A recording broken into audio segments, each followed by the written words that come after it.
Hey everybody, Michael Snyder here, California Weather Watch. Today is August 13th, and right now we're looking at the visible satellite imagery. You can see the marine layer and some eddy action bouncing around the coastline all the way up and down from northern to southern California, pressing into some of the metropolitan areas here as well. Southern California, San Diego. You can see some of the eddy action off across the islands here. Some of this is starting to burn off as we go through this morning. But the bigger story here is some of this thunderstorm activity that's going to repeat again today, tomorrow, and the following day here as we go on into early next week. We'll take a look at that. Some of these storms are going to be drifting off the higher terrain, potentially over the valley areas, and you could even kick some off across some of the northern California higher terrain here as well as we go through the next few days. We'll look at those details, and then we will take a look at the active Pacific Ocean here. You can see a couple systems developing now. Another one is going to develop here over the next week or so and potentially try to move up towards Southern California. Some pretty big model disagreement between the European and the GFS on just how that system is going to track here, but it is worth watching, and we'll take a look at that a little bit here in a moment.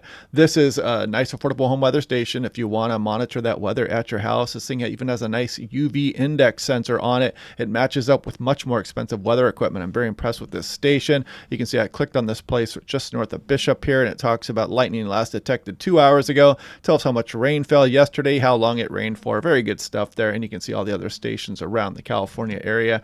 This is looking at the Cocoa Rise. You can see we did get some measurable precip mainly across the higher terrain here. But if you go towards Bishop here, check it out. 0.3 of an inch of rain out there, no doubt, with some thunderstorm activity across the area.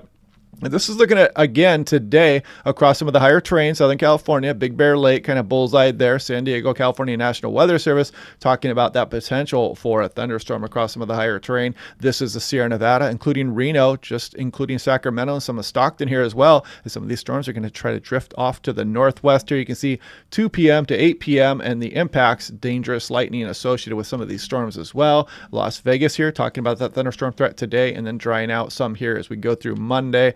Here we go, Phoenix. You can see decent chances for some precip coming up here, but very warm temperatures also, expecting highs 110 or plus from today all the way on in through Thursday coming up at least.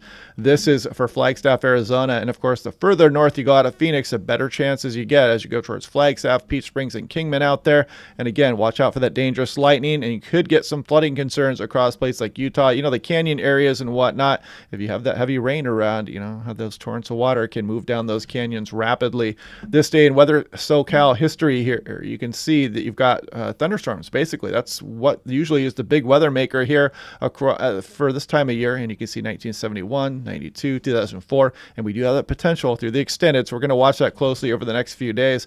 Take it. Look here, 115 in Death Valley and 30 at Peter Sinks, Utah here. So all is right with the world. Death Valley back in charge here yesterday with the warmest temperature in the lower 48 states.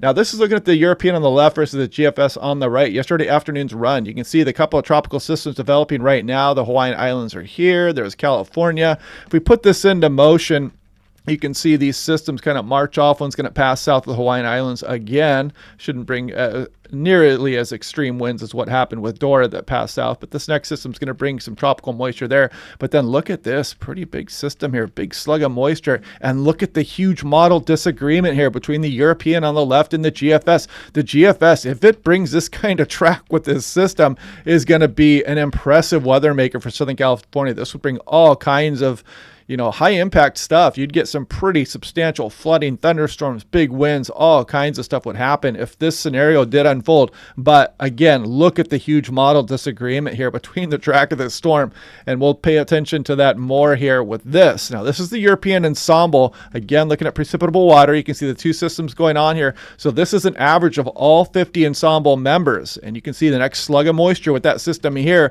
and it does show a little bit of upward trend across Baja here.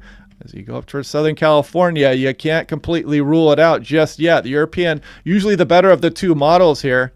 And it's not quite showing the surge the GFS is, but it's definitely worth watching. It wouldn't be out of the realm of possibility the Europeans start to show what the GFS shows right now. But it is a ways out there. You can see we're looking at 200 hours out right now. So we're going to watch this over the next few days. This is looking at Los Angeles. Another way to look at things here. You can see some of the ensembles of the European actually picking up on those big precipitation amounts across some of the Los Angeles metro area that would be associated with that moisture surge. And look at San Diego on the European as well. Some big precipitable water values showing showing up in some of the individual ensemble members right now. The control run, of course, not showing it as what we saw, but some of the ensemble members are showing what the GFS is hinting at as well. So something definitely to watch here as we go through the next few days. This is looking at San Diego on the GFS, and look at these precipitable water values here as well. As we saw, the control run just brings a square direct hit on Southern California here. And a lot of the ensembles agree within the GFS itself, but something that's strictly fantasy right now. Don't want to get anybody alarmed right now. We have plenty of time to watch this and prepare for it. And the forecast is going to be fluid, and it will change as we get closer. Look at the NAM3KM. You can see as we go through the afternoon today, the thunderstorm activity again across maybe some of the higher terrain of Southern California, the Sierra Nevada. And you can see the motion of these storms as they try to move from east to west out over some of the lower elevations here as well. They should be dying as they do so. But now watch as we go into Monday here as well. The coverage is going to expand further up north across the area and possibly even out towards the coastal ranges here. And then as we go through Tuesday, we're going to rinse and repeat and kind of do that again, include areas all the way up towards Oregon, Northern California. Again, the Sierra Nevada is going to be under the gun, and typical monsoon stuff will continue on the afternoon hours here across Arizona, Utah, and some portions of Nevada as well.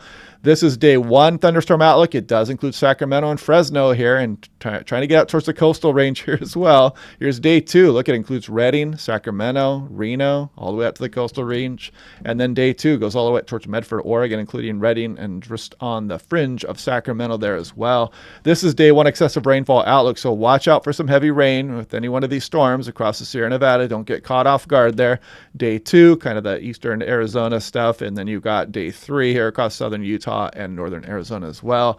Here we go, Bakersfield. We are warming up this week here. Some highs above 110 are expected. Some of these overnight lows, kind of ridiculous. The average overnight low this time of year is about 71, and you might be pushing 81, 82 for a few days here as you go through the mid portion of the week. Redding, California, Los Angeles, you can see the bump. Here's Burbank. You go inland a little bit here and look at your pressing 3 days of 100+ degree temperatures coming up. Phoenix, again, the warm summer continues, but a little bit of hope off into the extended area. Might even get down towards 100 degrees as a high temperature.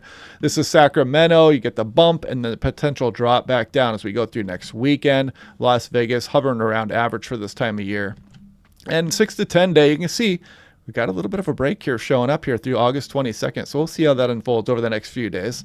Well, looking at the 6 to 10 day precipitation outlook, though, look at this bullseye across some of northern Nevada and northern California here. And a lot of the region included in this above average. You know, if we got that upper level low spinning around here, who knows what kind of tropical juice will move out of the south up across the region as well. We'll watch that over the next few days. And here we go, August 1st through August 12th. Look at the temperature anomaly of the U.S. kind of increasing here, 2/3 of a degree above average here. And we're probably going to be bumping this up across some of Arizona, California, Nevada, and Utah as well over the next few days. Nice heat wave going across Pacific Northwest. We'll start to change some of these temperatures as well. This is looking way off into fantasy land. I kind of him and haw about showing this stuff, but this is February 2024, the European seasonal. Look at the signal here for stronger than normal activity out across the Pacific Ocean here, and yeah, this would kind of mean, maybe some above average atmospheric river potential here for California, maybe some above average precipitation here coming as we go through the winter months. But as always, we'll be watching this day by day, and we'll get much better data as we get closer to it. Just something for purely entertainment purposes at this point.